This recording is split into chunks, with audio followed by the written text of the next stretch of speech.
Jack sends his love. Well, he would. He didn't think I was batty for coming out here to talk to you all the time. I keep telling him it's my therapy. He doesn't listen. It's just like you. It's got your smile and your daft woman look and your laugh.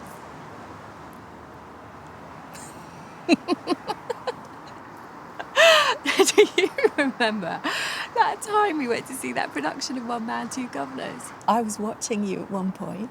You roared with laughter.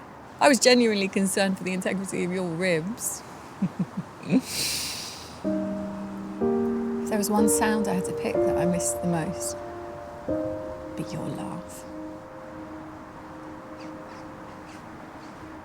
Anyway, you don't want me sat out here blubbing like I did on your birthday, do you?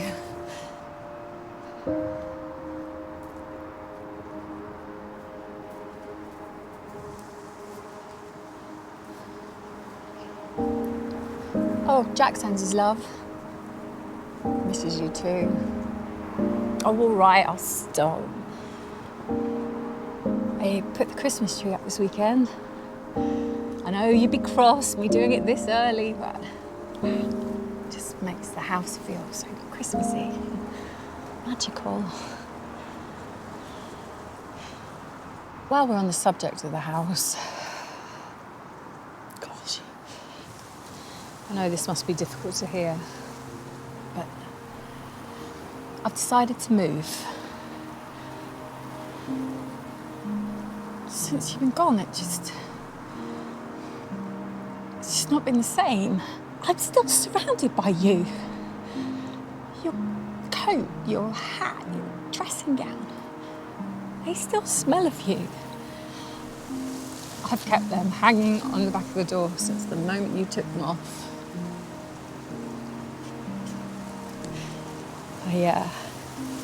I don't think I told you.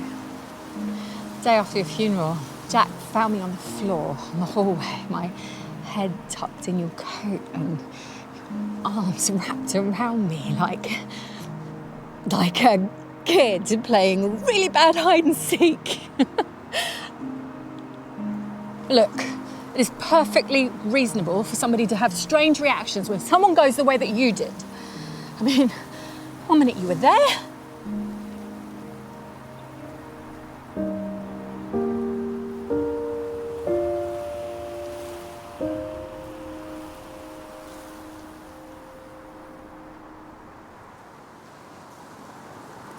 what's it like to not take another breath?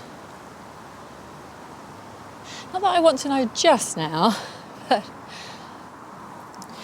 recently I've been thinking about it. How I'd like to go. How I'd like to greet it with a smile.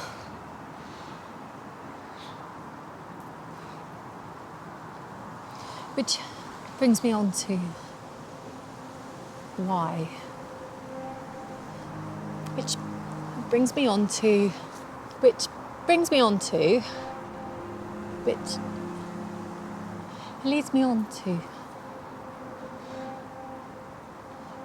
God, I feel defective. Love,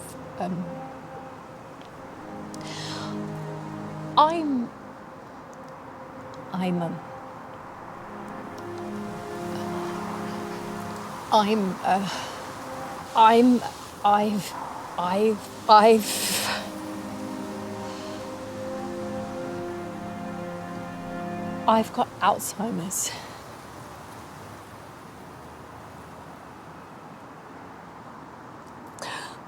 I know, right? I'm too pretty to go mad. But it's true. Jack said that he'd noticed some things over the last couple of years. Like silly little things, like take my glasses off and put them down and forget where I put them. later find them on my head. Everybody does things like that.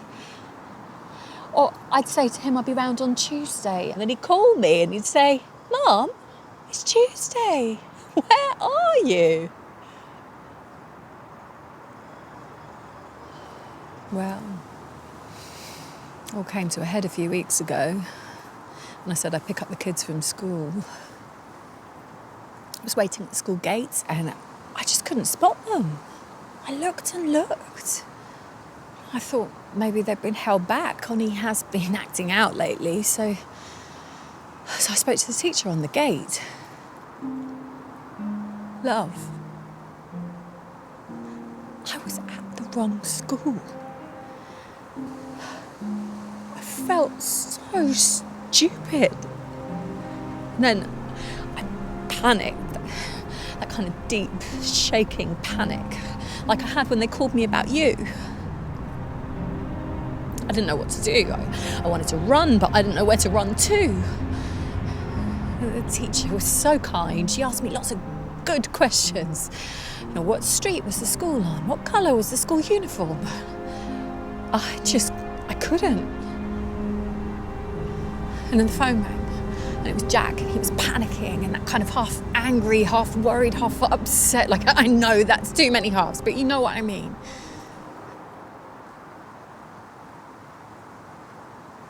I'm sorry. I feel like I've let everyone down.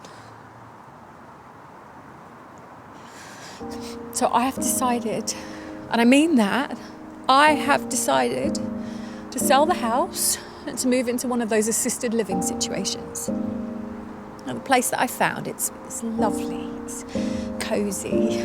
You'd like it. It's close to Jack and Serena and the kids. Well, it's safe.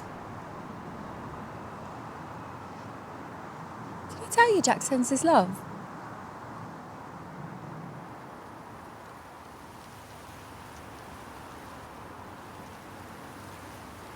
I'm scared.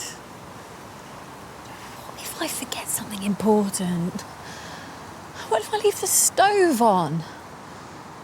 And I know it's an electric stove, so it's just going to get, hot. That's not the point. At some point, I might not be able to come out here to see you. I might not remember you.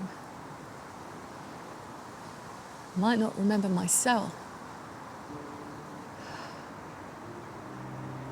When I think of what I was doing this morning, it feels hazy and foggy.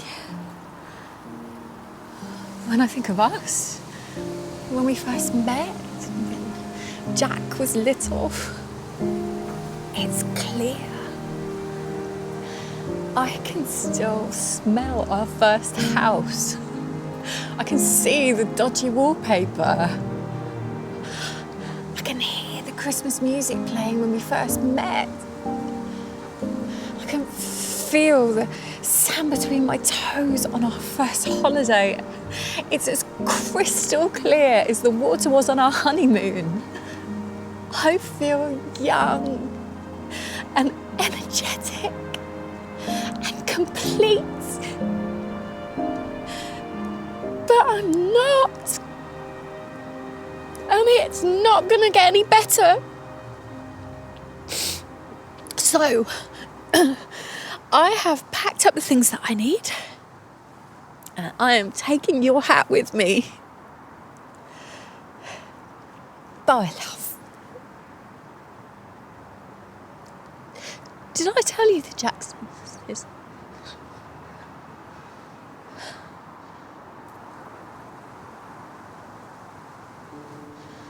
Do you know what scares me the most?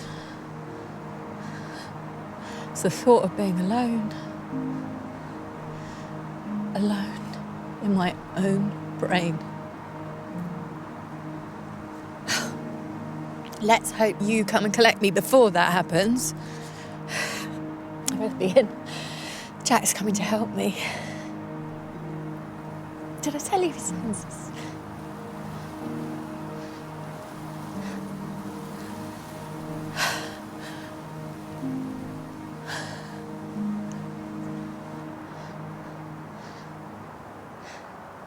might keep your dressing gown. It feels like a hug. I love you. See you tomorrow.